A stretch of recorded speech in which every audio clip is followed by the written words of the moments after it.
고맙습니다. 바울과 바나바, 또 오늘 등장하는 실라, 마가라 하는 요한, 사도들이 걸어가는 그 길 위에 하나님의 은혜가 없었다면 그들은 그 길을 포기했을 겁니다. 그리고 두고두고 그 포기한 삶의 후회감을 맛보며 살아가고 있겠죠. 오늘 바울은 어떤 결단을 하며 그리고 그들의 삶과 어떻게 해결이 되어져 가는지를 우리 잘 관찰해내기를 원합니다. 39절로 41절, 그런즉 그의 삶을 상호간에 갈라지게 될 만큼 대립이 발생하여 바나바는 구브로에 이르고자 출항하려고 마가를 데려가게 되었다. 바울은 실라를 불러 형제 삶에 의하여 하나님의 은혜로 넘겨받고 나갔더라. 그래서 수리아와 길리기아를 지나며 교회 삶을 굳세게 하니라 그랬어요. 바울 사도의 원칙이 있어요. 사람들마다 자기의 주관 그리고 자기가 세워놓은 원칙의 삶이 있죠. 그러니까 그 원칙에서 벗어나면 잘못됐다라고 평가를 받게 됩니다. 오늘 바울 사도의 그 원칙에서 벗어난 마가 요한. 마가 요한은 감정적이에요. 그러니까 같이 길을 가다가 싫다 이러면 탁 돌아서는 거예요. 그러니까 마가 요한의 그게 약점이기도 하겠죠. 사람들마다 다 약점들이 있습니다. 그리고 자기 개인 플레이. 함께 가는데 개인 플레이를 하면, 개인 행동을 해버리면 팀원 전체의 분위기가 망쳐지게 되죠. 그래서 그 개인 플레이를 바울 사도는 나는 아니다 라는 것을 분명히 선을 긋고 가는 겁니다. 심히 다투었다. 그러니까 우리가 생각할 때는 이 사도들의 그 성량도 별거 아니네 라고 생각하겠죠. 아니 바울 사도 정도 됐으면, 마가 요한 정도 됐으면, 바나바 정도 됐으면, 그 정도 됐으면 다 품고 가야 되는 거 아니야? 다 이해하고 넘어가야 되는 거 아니야? 어떤 상황이 벌어져도 그 상대가 아무리 어떤 잘못을 했어도 그거 다 용납해 줘야 되는 거 아니야? 이렇게 생각할 수 있다는 거죠. 하나님도 그리하시지 않죠. 그리스도 예수께서도 오셨을 때 옳고 그름에 대한 이야기를 계속합니다. 무엇이 옳은지, 어떤 것이 옳지 않은 것인지. 그런 것처럼 오늘 이들이 심히 다투었다라고 하는 파록시스모스라고 하는 이 단어는 뭐가 휘저어지는 거예요. 휘젓다, 성내다, 자극받다 이런 뜻입니다. 그러니까 바울 사도와 마가 요한 그리고 바나바 그 현장에 있었던 모든 사람들이 지금 휘저어진 거예요. 그리고 어떤 자극이 들어온 겁니다. 히브리서 10장 23절로 25절에는 연결된 소식을 하시니는 믿음직하니 흔들리지 않는 소망의 고백을 굳게 잡자. 또한 좋은 일과 사랑의 자극에 이르고자 서로를 깊이 깨닫자. 나 자신의 삶의 연합을 어떤 이방인과 같이 저버리지 말고 오히려 권면하라. 가까워진 그날을 너의 삶이 보고 있으니 더욱 그렇게 하자 그랬어요. 연결된 소식을 가지고 있는 자는 믿음직하다. 우리가 사람과 사람과의 관계 속에서도 신뢰도가 높아야 돼요. 저 사람 믿을만해. 어떤 것 맡겨도 능히 해낼 수가 있을 것 같아. 모든 환경들이 다 감당될 만해. 믿음직스러워야 되죠. 그래서 이 사회는 신용사회입니다. 신용을 잃어버리면 아무것도 맡길 수가 없어요. 그럼 하나님 나라엔 더더욱 그렇지 않겠어요? 믿음직스러워야 된다.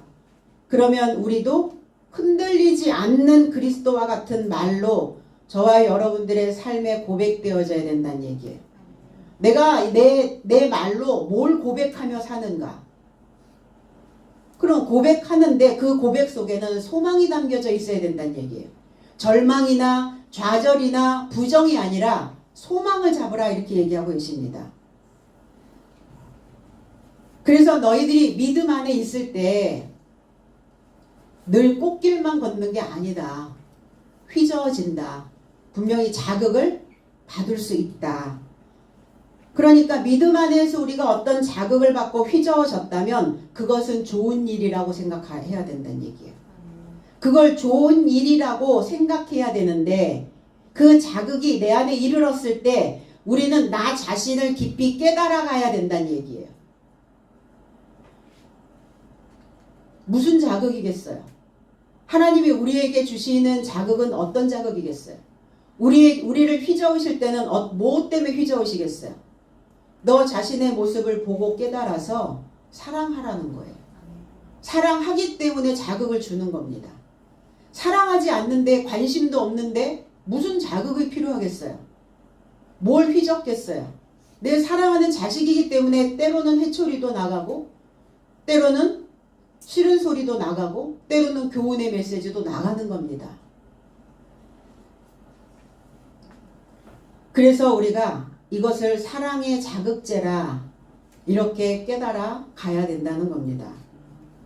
날카롭게 꽂혔다면 이방인과 같이 그 사랑을 저버리지 말아라. 이방인들은 하나님을 알지 못하는 자들은 무엇인가 날카롭게 꽂히면 저버린다는 거예요. 그 사랑을. 팽개친다는 겁니다. 하나님과 나 자신의 삶의 연합을 그럴 때 더욱 돈독히 해야 된다는 얘기예요. 왜? 우리는 오늘 하루하루가 나에게 주어져 있는 최후의 날이기 때문이에요. 오늘을 내가 나에게 주어진 최후의 날로 살아가는 사람들은 오늘 24시간 안에 내가 무엇인가를 깊이 깨달아서 그 사랑의 결실을 그리고 그 사랑의 연결을 붙잡을 수 있게 되어진다는 겁니다. 그래서 그 마지막 날은 초등학문에 있는 그 사상이 불에 타고 녹아지고 의로운 삶이 되어지는 날이다. 새하늘과 새 땅을 바라보도다 이렇게 얘기했잖아요. 지난날의 나쁜 삶을 털어내는 날이에요. 오늘은. 빛이 있는 날입니다. 나쁜 삶이 뭐냐? 교회는 다니는데 구원은 없는 사람들이에요. 교회는 열심히 다니는데 소망을 붙잡지 못하는 사람들입니다. 교회는 다니는데 자기 자신을 깊이 깨닫지 못하는 사람들을 나쁜 삶이다 이렇게 표현합니다. 성경은. 갈라섰다. 따로 나누다. 공간을 만들다. 여유를 두다 이런 뜻이에요. 그러니까 갈라섰다라고 하니까 서로 뭐가 막 다투어가지고 뭐가 쌈박질 해가지고 서로 분을 내고 그리고 너는 너대로 나는 나대로 갈 길이 따로 있다. 따로 가자. 이게 아니에요. 성경은. 그러니까 우리가 외부에서 어떤 자극이 들어오면 반응을 하게 되죠. 그런데 어떤 사람은 자극이 들어왔을 때 막바로 반응을 하는 사람이 있고 자극이 딱 들어왔을 때 공간을 만드는 사람이 있어요. 그러니까 오늘 바울 사도는 자극이 왔어요. 마가 요한의 개인 플레이 때문에 성숙하지 못한 그의 삶 때문에 자극을 받았어요. 바울은.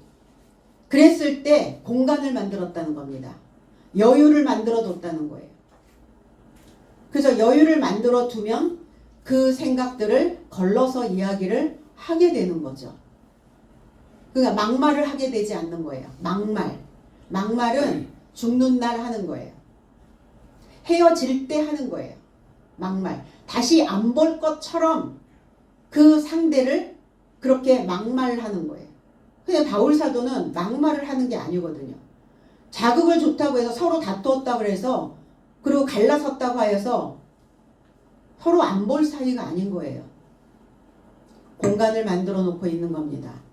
빌레몬 1장 15절로 16절에는 이를 인하여 저가 짧은 시간을 향해 떠나 있었으니 이는 내가 저를 영원히 갖게 하려 함이니 더 이상 종과 같지 않고 종에서 초월한 자요 사랑스러운 형제이니 내게 특별하며 육신 안에서도 주 안에서도 더더욱 특별하다 그랬어요.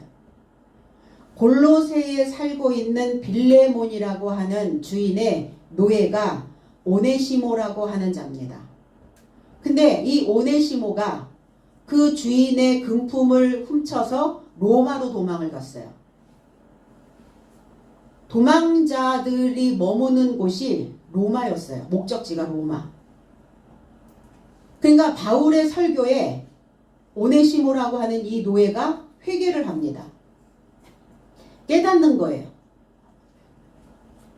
그리고 그의 주인에게 돌아갈 것을 설득을 합니다. 오네시모를 설득을 하고 빌레몬이라고 하는 그 주인에게 지금 이 빌레몬서의 편지를 그 빌레몬에게 보내는 거예요. 짧은 시간을 향해서 그가 떠나 있었다. 더 이상 그를 종이라 여기지 말아라, 오네시모를. 그리스도 예수의 포로로 있을 때 내가 오네시모를 낳았다, 이렇게 표현합니다. 그가 전에는 나에게 무익하였으나 이제는 너와 나에게 유용한 자다. 누가? 오네시모가. 그러면 적어도 우리의 삶 속에서는 그 유익한 삶을, 유용한 삶을 이끌어내셔야 된다는 얘기예요. 누가 나한테 맨날 이익을 갖다 줍니까? 누가 늘 나에게 달달한 소리를 전해줍니까? 쓴소리가 들어왔을 때 내 속에서는 그거를 유용할 수 있도록 꺼내서 쓰셔야 된다는 얘기예요. 그러니까 바울 사도는 오네시모를 향하여 그 마음을 갖고 있었고, 왜? 나에게서 말씀을 듣고 나에게서 말씀을 먹고 가르침을 받은 그가 노예로 있었기 때문에 무시하지 않았어요. 업신여기지 않았습니다. 우리가 노예 제도가 있었죠. 신분 제도가 있었어요. 우리나라에도. 종은 물건이었어요. 사고 팔았어요. 인간이 아니었어요. 사람 취급을 받지 못했습니다. 그냥 하나야 내가 가지고 있는 어떤 소장품이었어요. 그러니까 내가 쓰기 싫으면 팔아버리는 거예요. 그러니까 내 심정과 나의 마음과 똑같은 오네시모를 너는 받아들여라, 이렇게 얘기하는 거예요. 빌레몬에게, 그 주인에게. 그러나 억지로는 아니다. 강요하는 것은 아니다. 너의 결심 없이는 아무것도 나는 행하기를 원치는 않는다. 너하고 내가 같은 마음이 되어져서 오네시모를 받아들였으면 좋겠다. 그리고 너의 선한 것이 억지가치가 아니라 자발적으로 하려 합니다. 바울 사도의 인격입니다. 그는 거의 신격에 가까운 격을 갖추고 있었어요. 뭔가 억지로 시키는 것이 아니라 이거 해야만 해. 이게 아니라 네가 이렇게 나는 이렇게 생각하는데 너의 종이었으니까, 너의 노예였으니까, 네가 가지고 있었던, 네가 소유하고 있었던 자였으니까, 그럼 네가 원하는 것은 무엇이냐. 이렇게 지금 설득하고 있는 겁니다. 오네시모라고 하는 이 단어가 기쁨을 간직하다, 이익을 끌어내다, 이런 뜻입니다. 유익한 자라는 뜻이에요. 빌레몬이라고 하는 자는 사랑하는 자라는 뜻이죠. 노예에 대한 애정, 그리스도인의 형제애를 발휘하라고 말씀하고 계시는 거죠. 그러니까 바울 자신도 그리스도 예수의 종이었다, 이렇게 표현을 많이 하죠. 우린 종이었어요. 노예 신분이었어요. 근데 그리스도 예수가 나로 하여금 그 종의 신분에서 초월하여 그 종으로부터 벗어날 수 있도록 주님의 심정을 품었다는 겁니다. 주님의 심정. 바울 사도도 그 심정을 품은 거예요. 죄인이지만, 도둑놈이지만 그를 용납하고 가는 겁니다. 빌레몬이라고 하는 이 사랑하는 자에게 너 또한 노예에 대한 애정을 가져라. 그리스도인들이 반드시 절대적으로 꼭 취해야 되는 태도입니다. 나보다 부족하다고 학대하거나 무시하거나 업신여기거나 해서는 안 된다는 거예요. 그건 도덕과 윤리조차도 없는 자들의 모습이죠. 도덕과 윤리를 지키고 있는 사람도 내가 함부로 누구에게 무시하거나 학대를 하거나 빈정거리거나 그의 부족감을 업신여기는 그런 일은 하지 않습니다. 그럼 그리스도인들은 오늘 이 바울의 심정처럼 빌레몬에게 누군가에게 그 이야기를 해줄 수 있어야 해요. 나와 함께하는 사람 내리 깔아서 뭐 할 겁니까? 무시해서 뭐 할 거예요?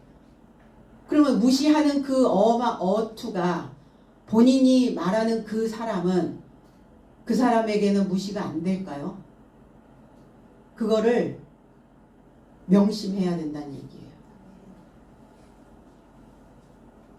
그래서 바울과 바나바가 서로 비방하고 육탄전하고 서로 그 말로 시비를 걸고 그래서 이게 갈라서는 그 상황이 아니었다는 거.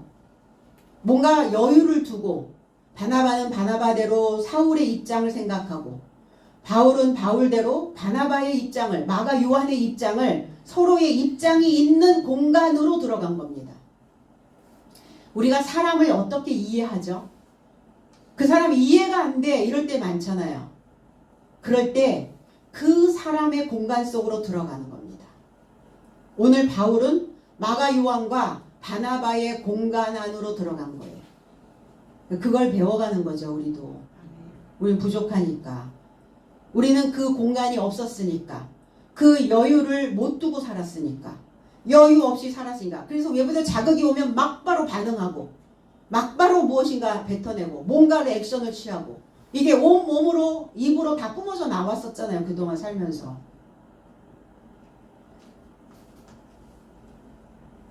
한번 맺은 언약을 누가 끊어버릴 수 있겠습니까? 하나님의 역사는 하나님의 사역은 분열이 아닙니다. 분리시키는 게 아니에요. 사람과 사람과의 관계 속에서 맺었다면 끝까지 이어갈 수 있도록 그 관계를 맺어가게 하는 것이 하나님의 역사고 하나님의 사역이에요. 분열은 누가 가져다 줍니까? 분열하고 싸우고 다투고 이런 거는 다 사탄이 하는 일들이에요. 내 안에서 증오하고 미워하고 원망하고 원성이 높고 이거 다 마귀적이라고 얘기했어요. 마귀가 밖에 있습니까? 생각 안에 있다고요. 항상. 우리의 마음 중심에 있다고요. 그래서 그 중심이 자랄 수 있도록 때로는 하나님은 그 사탄을 활용하시기도 합니다. 어떻게? 시험거리를 주는 거죠. 하나님은 아무도 시험하지 않으신다. 마귀는 주님도 시험한 자였어요. 거리를 주는 거예요. 그때 뭐 하라고? 깊어지라고요. 사랑할 수 있는 바탕을 만들어내는 겁니다. 그때. 그래서 하나님은 하나 되기를 원하죠.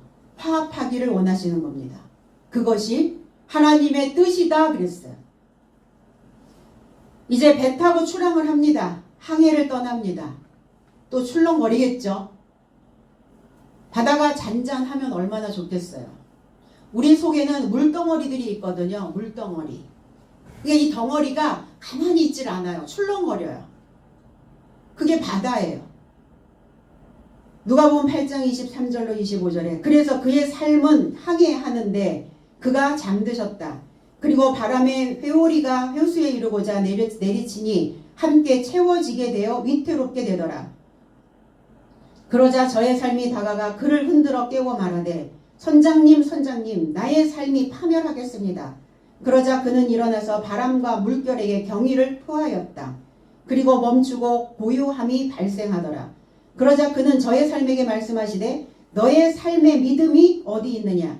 그러자 저의 삶이 두려워하고 기이히 여겨 서로 삶을 향해 말하되 그러니 저는 누구신가. 바람과 물에게 명령하시고 저의 삶은 그에게 순종하는가 그랬어요.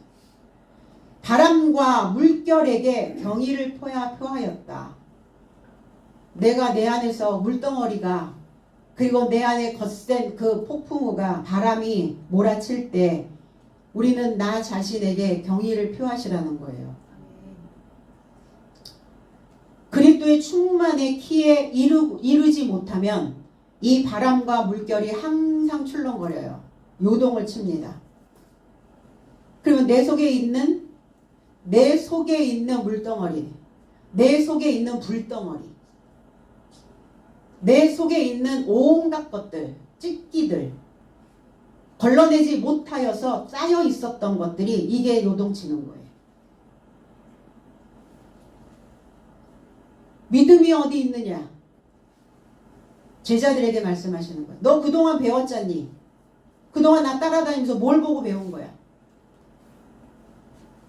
바람과 물결이, 너희의 영이, 너희의 목숨이 출렁거릴 때 믿음으로 붙잡아야 된다.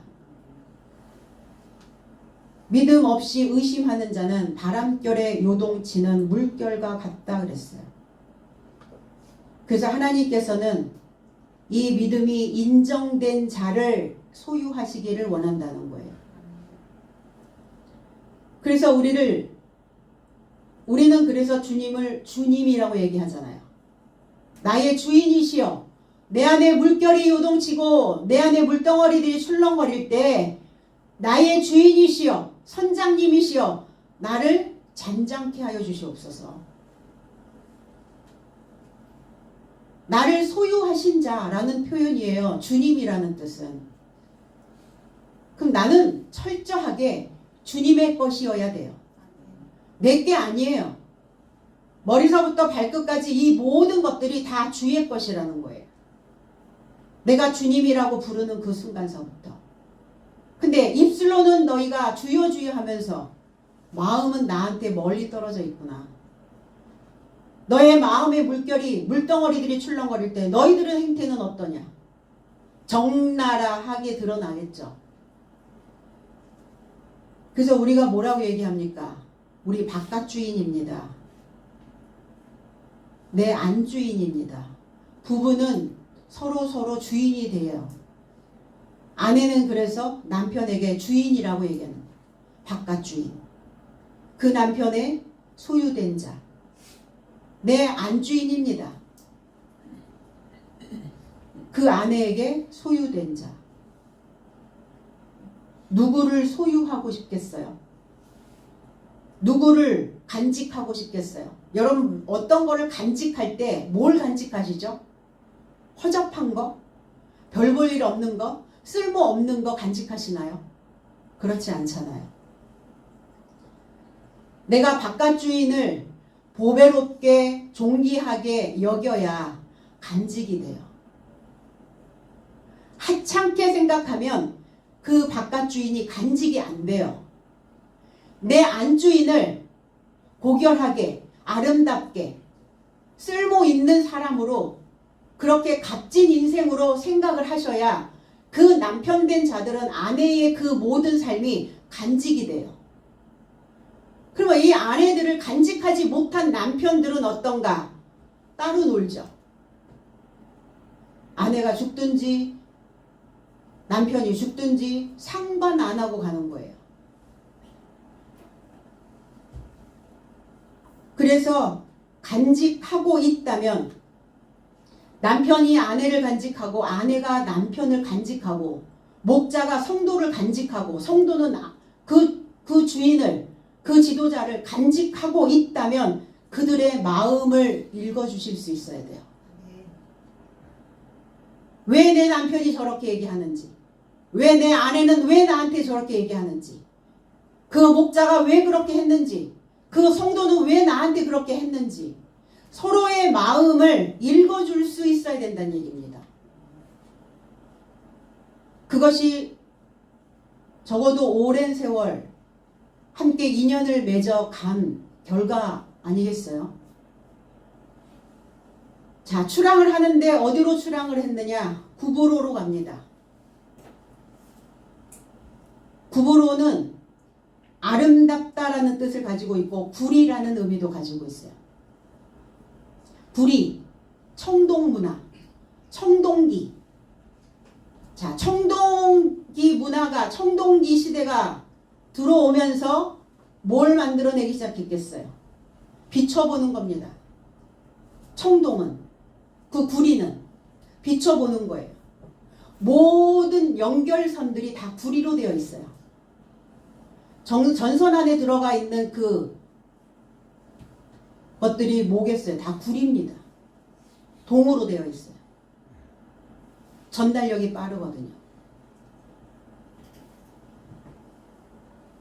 어떨 때 아름답습니까? 나 자신을 꾸미고 우리는 꾸미죠. 왜 꾸미죠?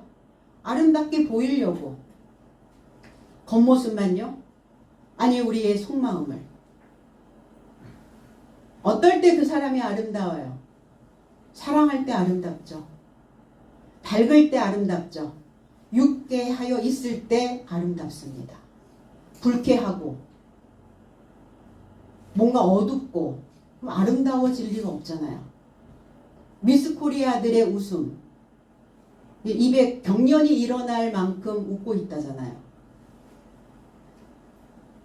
이 구브로는 사울이라고 하는 그 이름에서 계명을 한, 바울이라고 이름을 계명한 곳이기도 합니다. 오늘 구브로로 출항할 준비 되셨나요? 구브로를 향하는 그 배에 여러분 다 오늘 함께 승선하시기를 원합니다. 이 단어가 히브리어로 넘어가면 아름답다, 꾸미다, 밝다, 유쾌하다, 미모 이런 뜻이에요. 야파라고 하는 단어인데 뭐가 아름다워야 되느냐? 입에 법으로 숨쉬는 자, 그가 아름답다는 얘기예요. 입에서는 뭐가 나와야 되느냐? 법이 나와야 된다고요. 어떤 법이? 하나님의 법이. 그래서 자신을 아름답게 하는 거예요. 아가서 4장 10절로 11절에 내 누이 내 신부야 내 사랑이 어찌 그리 아름다운지 내 사랑은 포도주보다 진하고 내 기름의 향기는 각양 향품보다 향기롭구나. 내 신부야 내 입술에서는 꿀방울이 떨어지고 내 혀 밑에는 꿀과 젖이 있고 내 의복의 향기는 레바논의 향기 같구나. 솔로몬의 아가라, 솔로몬 자신이 하나님의 신부가 되어져서 자기 자신을 표현하는데 이렇게 표현하는 거예요. 솔로몬 하면 생각나는 게 뭡니까? 지혜죠. 생각나는 게 뭡니까? 판결입니다. 판결하시라고요. 빨리빨리. 그 법으로 나를 판결하라고. 내가 죄인의 자리에 있는지 의인의 자리에 있는지.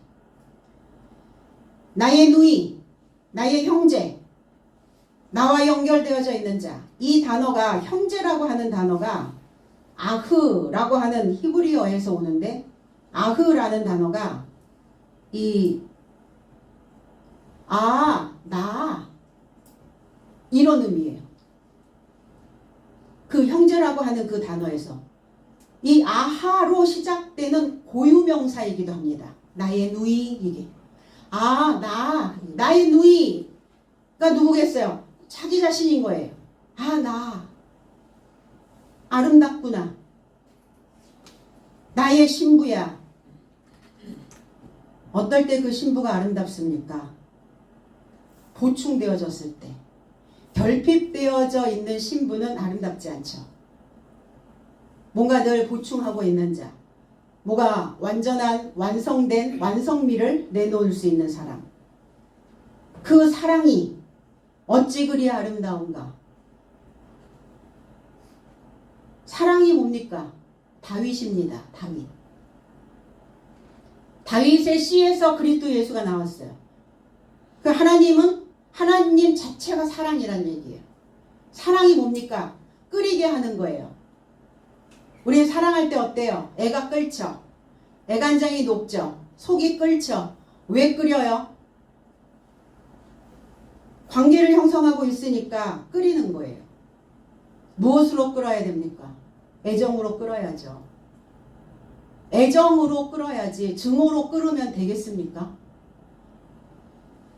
그래서 저와 여러분들은 솥과 같다고 말씀드렸잖아요. 근데 사랑은 뜨겁지도 차갑지도 않아요. 우리가 무엇인가를 할 때 음식을 센 불에다가 그냥 켜버리면 어때요? 다 타버리죠. 그러니까 이 사랑은 이 다윗이라고 하는 이 도드라고 하는 이 끓이는 이 사랑은 중탕 남비와 같아야 된다는 얘기예요. 중탕. 어떨 때 중탕 아시죠? 그럼 물은 끓는데, 솥에서 물은 끓는데 음식은 타지 않죠. 우리가 사람들에게 사랑을 줄 때 그런 사랑을 주셔야 된다는 얘기예요. 내 기분 좋을 때는 뜨겁게 퍼부어줬다가, 내가 기분이 나쁘면 냉랭하게 식었다가, 이게 아니라 항상 중탕 낭비. 끓고 있는데 타지 않는, 그리고 식어내리지 않는 그 사랑이 포도주보다 진하다. 포도주보다, 발효되어진 것보다, 누룩보다, 네가 알고 있는 그 교훈보다, 네가 알고 있는 지식보다 그 사랑하는 마음이 더 훌륭하다. 그 향기는 사람들마다 향기가 있어요. 냄새가 있습니다. 말 하나 하고 꼭 다물고 있어도 냄새가 나요. 그걸 영이라고 합니다. 영. 루아흐라는 단어예요. 하나님의 영. 그럼 하나님의 영을 소유한 자여야만이 향기 나는 삶을 살 수 있어요. 그리스도의 향기, 뭘로 뿜어낼 겁니까? 그리스도 향기를 어떻게 발휘할 겁니까? 어떻게 날릴 거예요, 향기를? 무엇으로 그 냄새를 사람들의 코에 들어가게 할 겁니까? 영입니다, 영. 그 영이 뭐냐? 이성적인 존재에게만 사용됨, 이렇게 되어 있어요. 단어에, 이 사전에 이성적인 사고, 이성적인 존재. 그래서 감정과 이성 사이에서 우리는 갈등하죠. 감정과 이성 사이에. 감정과 이성 사이에서 분열이 일어나죠. 그럴 때 이성 쪽으로 붙으시라는 거예요. 내 감정 쪽으로 붙으면 어때요? 악취가 나죠. 그러니까 얼른 향기를 나는 루아흐로, 하나님의 영으로, 내가 너에게 이르는 말이 영이다. 해석하라고요. 내 속을 해석해내시라고요. 자꾸. 내 감정들이 올라왔을 때 내 감정들을 해석하실 수 있는 해석 능력이 있어야 된다는 얘기예요. 그걸 하나님의 영이다 이렇게 표현하고 있어요. 성경은. 각양향품보다 향기가 난다. 내 입술에는 꿀방울이 떨어진다. 우리의 입에서 나가는 메시지가, 말이 사람들과 사람들의 관계를 접합시켜야 되는 역할을 해야 됩니다. 남편은 아내에게, 아내는 남편에게 서로 끌릴 수 있도록, 서로 붙을 수 있도록, 이 꿀의 역할은 접합입니다. 접착력이에요. 근데 정냄이 뚝 떨어지게 하는 사람들이 있죠. 응? 그러니까 꿀방울이 뚝 떨어지면 얼마나 좋겠어요. 정냄이 뚝 떨어지게 말씀하시지 말고 그걸 이렇게 접합될 수 있도록, 끌어당길 수 있도록 하시라고요. 우리 안에는 5만 가지의 언어가 있어요. 5만. 왜? 그 5만 가지의 언어가 있기 때문에 5만 가지 생각을 하게 되는 겁니다. 너의 언어가, 너의 혀 밑에는, 너의 그 혀의 바닥에 꿀이 있어야 되고 젖이 있어야 된다. 젖, 골수를 윤택하게 하는 겁니다. 최상의 기름짐이에요. 그 의복의 향기는 레바논의 향기 같구나. 의복, 덮개죠. 외투입니다. 덮어주는 거예요. 또 그 향기는 하나님의 영을 가지고 있는, 하나님의 영으로 호흡하시라는 거예요. 논리적 사고 하시라는 겁니다. 레바논의 향기. 레바논은 하얗다라는 뜻이에요. 흰 산, 하얀 산. 그 하얗게 만드는, 나를 표백하게 만드는, 내 속에 얼룩진 것들을 다, 얼룩들을 빼내는 그 영 같구나. 그 하얗게 표백되어진 그 영이구나. 거기에서 나오는 향기를 맡기를 원하신다는 겁니다. 오늘 우리 모두가 다 구브로에 승선해서 나 자신을 아름답게 만들어내는 그 시간들이 있기를 원합니다. 바울 사도는 신라를 선택을 합니다. 신라, 탄원하다, 제방을 쌓다, 쌓아 올리다 이런 뜻이라고 말씀드렸죠. 신라를 택한 후에 그랬어요. 신라에게 이름을 붙이는 거예요. 표현을 하는 겁니다. 그리고 주의 은혜에 넘겨주었다 그랬어요. 은혜가 뭡니까? 은혜 받았어 이렇게 얘기하죠. 아, 오늘 참 은혜로웠어. 호의를 베푸는 거죠. 하나님의 은혜를 받은 자들은 너그러워집니다. 그래서 이 카리스라고 하는 단어가 너그러움이란 뜻을 가지고 있어요. 감사할 가치가 있는 이런 거예요. 우리가 우리의 일상생활 속에서 감사와 기쁨과 은혜가 없다면 어떻게 살겠어요? 살 수 있겠어요? 그 재미없죠? 은혜가 없으니까, 은혜를 못 받았으니까, 은혜 받았습니다 이러는 거죠. 그럼 은혜를 받아서 내 안에 쌓아놨다면, 은혜로 내 삶에 제방을 쌓아놨다면 어떠한 물이 스며들어도 그 제방은 무너지지 않는다는 거예요. 신라처럼.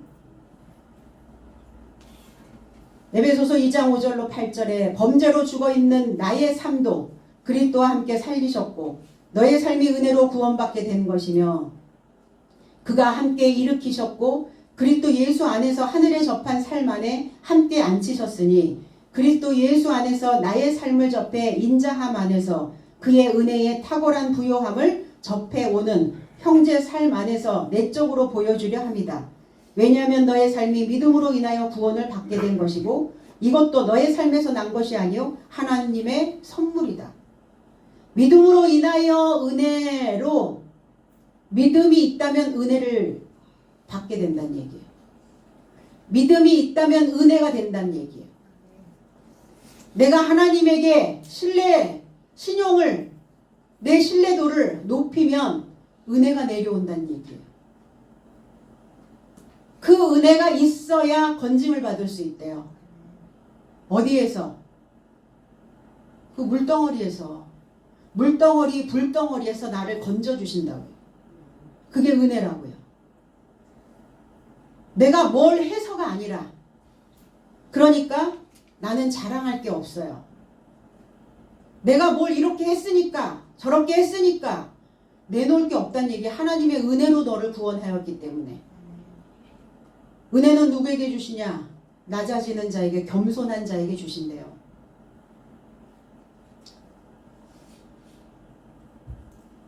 우린 죽은 자였어요. 의식이 없었어요. 인식이 되지 않았습니다. 살았다라는 것은 내가 내 모습을 인지하는 거예요. 성숙해져 있다라는 것은 내가 내 모습을 자각하는 겁니다. 장성한 자, 성숙된 자, 미숙아는 하나님 나라가 될 수가 없잖아요. 하나님 나라를 상속받을 수도 없잖아요. 그러니까 천국을 못 받는 거예요. 천국이 못 되는 거예요. 그러니까 생지옥에서 사는 거예요. 천국이 아니면 지옥이죠. 중간 단계가 있습니까?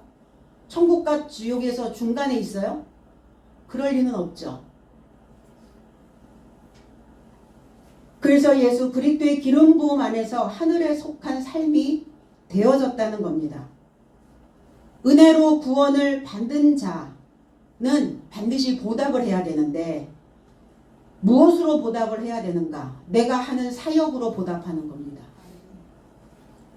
그래서 얘기하잖아요. 은혜를 받았으면 그 은혜를 갚아야 된다. 그 세상 사람들도 그렇게 해요. 교회 다니는 사람뿐만이 아니라. 그럼 우린 더더욱 의식이 없고 지각이 없고 인지가 안 되는 그러한 노예로서 살았던 그 삶을 건져내셨어요. 그럼 보답하셔야죠. 뭘로 보답하실래요? 나 자신에게 진리와 진리의 자유의 법으로 진리의 자유의 법이 되어짐으로 보답하는 거예요.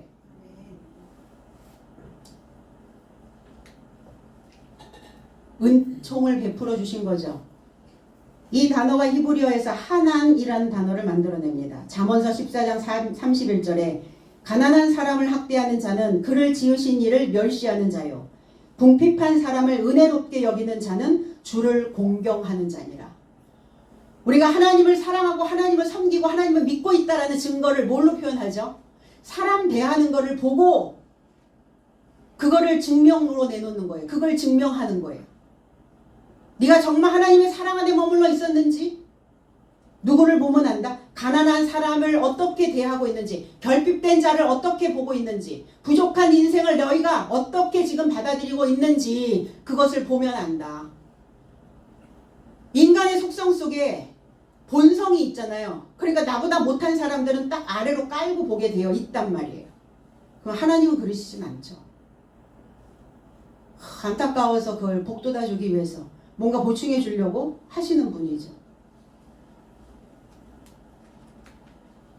가난한 사람, 대롱대롱 매달려 있는 거예요. 그 하나의 끈을 붙잡고 매달려 있는 사람,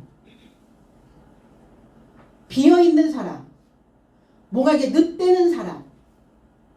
우리가 아이들을 키워보면 좀 빨리 되는 아이도 있고 좀 늦되는 사람들이 있죠. 그럼 내가 늦된 사람, 이 가난한 나를 어떻게 하느냐, 학대를 하느냐, 압제하느냐, 잘못을 끊임없이 범하고 있느냐, 그건 내가 나 자신을 학대하고 있는 자는 그를 지으신, 나를 만드신 하나님을 멸시하는 것이다. 나와 함께 가는 그 아내와 그 남편과 그 자녀와 내 주변에 있는 그 사람들을, 그 가난한 자들을 멸시하는 자는 나에게 하는 것이다. 하나님 그렇게 표현하십니다. 하나님 사랑 무엇으로 증명해낼 거냐고요. 멸시하는 게 뭔지 아세요? 트집 잡는 거예요. 트집 잡아서 무시하고 책망하고 꾸짖고. 사람들이 허물을 벗어요. 성장을 하는 과정 속에서 허물을 벗거든요. 그럼 기다려줘야죠. 그 단계마다 허물을 벗어야 되는 그 단계를 인내해주고 길게 좀 참아줘야 되는데, 이 멸시하는 자들은 어떠냐면 그 허물을 급히 벗겨내버려요. 빨리 벗겨내기를 원해요. 그렇게 빨리 벗겨지면 세상 살만 나죠. 내가 원하는 만큼 벗겨지지 않으니까 속이 답답한 거예요. 하나님 우리 보실 때 어떻겠어요? 난 다 벗었어요, 허물? 어디까지 벗었어요? 머리만큼 벗었어요? 가슴 벗었어요? 허리 벗었어요? 이 허물 벗는 과정이에요, 살아간다는 건. 궁핍한 사람을 은혜롭게 여기는 자, 부족하고 결핍되어지고 모자라고, 이런 사람들을 은혜롭게 여기는 자는 나를 존경하는 것이다. 나에게 영화를 돌리는 것이다. 우리 하나님께 영광 그러잖아요. 하나님을 영화롭게 하는 자가 되어져야 된다라고 말하잖아요. 무엇으로 하나님을 영화롭게 하는가 봤더니 궁핍한 사람, 부족한 사람, 결핍한 사람을 은혜롭게 여기래요. 주변에 많죠. 결핍된 사람, 부족한 사람, 모자라는 사람 많죠. 내가 무시할 만한 대상 많죠. 그런데 우리가 하나님께 영광 드리기 위해서는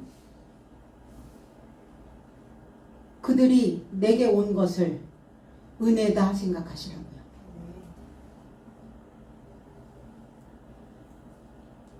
그래서 은혜 받았으니까 내가 은혜가 되었기 때문에 이런 자를 만난 것이에요.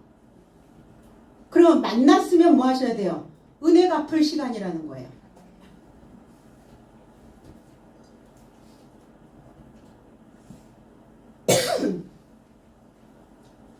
그리고 그 부탁함을 받고 그랬어요. 넘겨줬다고요. 맡겼다고.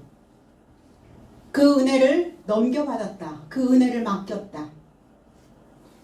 고린도전서 13장 1절로 7절에 내가 사람과 천사의 방언으로 말할지라도 사랑을 갖지 못했다면 울리는 징이나 고함치는 꽹과리가 되는 것이요. 내가 예언을 갖고 있거나 비밀 모두와 지식 모두를 알고 있거나 산을 바꿔 놓을 것 같은 믿음을 모두 가졌을지라도 사랑을 갖지 못했다면 나는 아무것도 아니요. 나의 소유한 모든 삶을 공급할지라도 그리고 나의 몸을 불살라지게 하려고 넘겨줄지라도 사랑을 갖지 못했다면 나는 아무 유익도 되지 않느니라. 사랑은 오래 참고 사랑은 친절하며 시기하지 아니하며 사랑은 허풍 떨지 아니하며 교만해지지 아니하며 무례하지 아니하며 자기의 삶을 찾지 아니하며 대립되지 아니하며 악을 인정하지 아니하며 불의에 기뻐하지 아니하며 진리와 함께 기뻐하나니 모든 삶을 덮으며 모든 삶을 믿으며 모든 삶을 바라며 모든 삶을 견디느니라. 우리 예수 왜 믿어요? 교회 왜 다녀요? 하나님 왜 믿죠? 사랑 배우는 겁니다. 사랑. 사랑을 배우지 않고 내가 아무리 많은 능력을 행한다 할지라도 울리는 징이나 고함치는 꽹과리래요. 징과 꽹과리는 단음을 내는 악보입니다. 다른 음이 나오질 않아요. 사랑의 음은 도레미파솔라시도 7가지의 음을 냅니다. 7음을 낼 수 있어야 사랑인 거예요. 징이나 꽹과리는 단음, 타악기. 그래서 사랑의 음은 7의 그 음은 그 속에 의미를 담고 듣기 좋은 소리와 듣기 좋은, 보기 좋은 행동으로 전달되어져야 됩니다. 근데 사실은 이게 고난이거든요. 다 사랑할 수 있을 만한 대상이면 얼마나 좋겠어요. 내 마음을 흡족하게 하는 사람들만 만나면 얼마나 좋겠냐고요. 그게 안 되잖아요. 인생살이가. 내 눈에는 2% 부족하고 어떤 사람은 1% 부족하고 어떤 3% 부족하고 그걸 채워가는 거예요. 사랑이 있어야만 채워져요.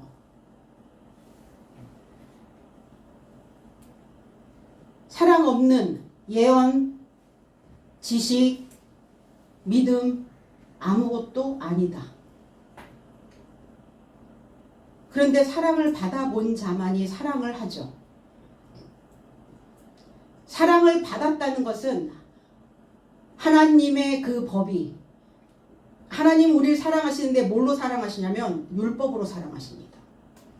법으로 사랑하신다고요. 그러니까 하나님의 법이 내 몸에 구석구석 채워져 있어야 사랑할 수가 있어요. 그걸 살신성인이라고 얘기합니다. 자기의 몸을 희생하여 옳은 도리를 행하다. 살신성인 하시라고요. 사랑은 허풍쟁이가 되지 않는다. 왜 허풍을 떱니까? 나 다 됐어 이러잖아요. 우린 다 구원 받았어 이렇게 얘기하잖아요. 허풍이에요. 교만해지지 않는다. 말씀 안에서 생각하라는 거예요. 무례하지 않는다. 자기 옷을 지켜서 벌거벗지 않는다. 무례한 자는 자기 옷을 지키지 못하고 벌거벗고 다니는 자와 같다고 얘기하는 거예요. 이게 무례한 자예요.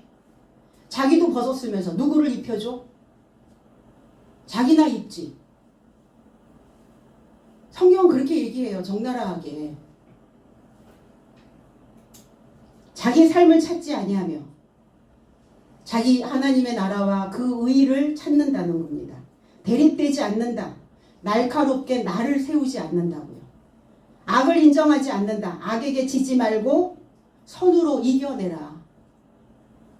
불의에 기뻐하지 않는다. 불의한 삭스로 그 배움을 팽개친 가룟 유다가 되지 않는다. 이게 고린도전서 우리가 13장은 사랑장이라고 얘기하잖아요. 사랑하고 계신가요? 그러면 오늘 구부로로 떠나게 될 것입니다. 진리와 함께 기뻐한다. 말씀이 육신의 생각을 이겨야 진리와 함께 기쁨을 얻게 됩니다. 은혜와 진리로 충만해지는 거예요. 진리와 함께하는 사람은 모든 삶을 덮어주고 모든 삶을 믿고 모든 삶을 소망하고 모든 것을 견딜 수 있는 힘을 얻게 되어진다고요. 우리가 별일 없이 살잖아요. 내 주변도 잔잔하게 잘 살잖아요. 감사해야죠. 하루아침에 애들을 수학여행 보낸 애들을 바닷속에 쳐넣은 부모도 있고 비행기 타고 온 가족이 여행 갔다가 그 참사로 온 가족을 다 잃어버린 사람들도 있고 병원 응급실에 갔는데 심장이 뛰지 않아서 죽은 사람도 있고 하루에도 수없이 수많은 건들이 그 많은 재해들이 재앙들이 몰려옵니다. 내 주변이 별탈 없이 무탈하게 잘 지내고 있는 이 오늘 하루가 우리에게는 은혜, 하나님의 은혜라는 겁니다. 이제 수리아와 길리기아로 갑니다. 수리아는 고상이란 뜻이에요. 고상하다. 이 단어가 히브리어로 가니까 두로, 쪼르라는 단어인데 바위라는 뜻이에요. 동염에다, 장악하다 이런 거. 뭐하러 가는 겁니까? 날뛰고 있는 사람들 동여매로 가는 거예요. 누가? 바울과 실라가. 길리기아로 갑니다. 길리기아 다소 사람이죠. 자기 고향이에요. 길리기아라고 하는 의미는 돌을 굴리다 이런 뜻이에요. 내 안에 박혀있는 돌들이 있죠. 박혀서 그거 오랫동안 빼내지 못하고 있는 돌들이 있죠. 단단하게 굳어있는 생각들이 있으시죠. 오래된 낡은 습관들 계시죠. 그거 다 박혀있는 돌들이에요. 왜 돌이 굴러갑니까? 박힌 돌 빼내려고 돌아가는 거예요. 바울과 실라가 돌 굴러가십니까? 네, 잘 굴러가시기 바랍니다. 그리고 그의 삶을 굳게 하였다. 재건하였다. 확고하게 하였다. 굳게 고정시키다 이런 뜻이에요. 확고부동하게 고정하다. 확고부동하다. 이게 뭡니까? 태도나 결심이 굳어져 흔들림이나 변화가 없음. 굳을확, 굳을고, 안일부, 움직일 동. 섣불리 움직이지 않는다는 거예요. 흔들리지 않는 거예요. 출렁다리 한두 번 건너갔다 오면 좋게요. 매번 인생이 출렁다리라면 어떻게 하겠냐고요. 그 다리로 많은 사람들이 맨날 모든 사람들이 출렁다리 가기를 원합니까? 딱 고정되어져 있는 안정된 그 거리를 가기를 원하잖아요. 베드로전서 5장 10절에 그래서 모든 은혜의 하나님 예수 그리스도 안에서 그의 영원한 영광에 이르고자 나의 삶을 초청하시니가 친히 잠깐 고난받으시며 너희의 삶을 온전하기 원하셨고 굳세기 원하셨고 강건하기 원하셨고 확고하기 원하셨느니라. 원하신다고요. 하나님의 은혜를 받은 우리는 미성숙한 삶이 아니라 이제 성숙한 삶으로 하나님이 원하시는 것이 무엇인지 하나님이 원하시는 삶으로 우리 재건되어져야 될 줄로 믿습니다. 오늘 우리 모두의 믿음이 확고부동하게 고정되는 그래서 하나님의 은혜가 세세 무공토록 있으시기를 예수 그리스도의 이름 안에서 축복드립니다. 기도하겠습니다.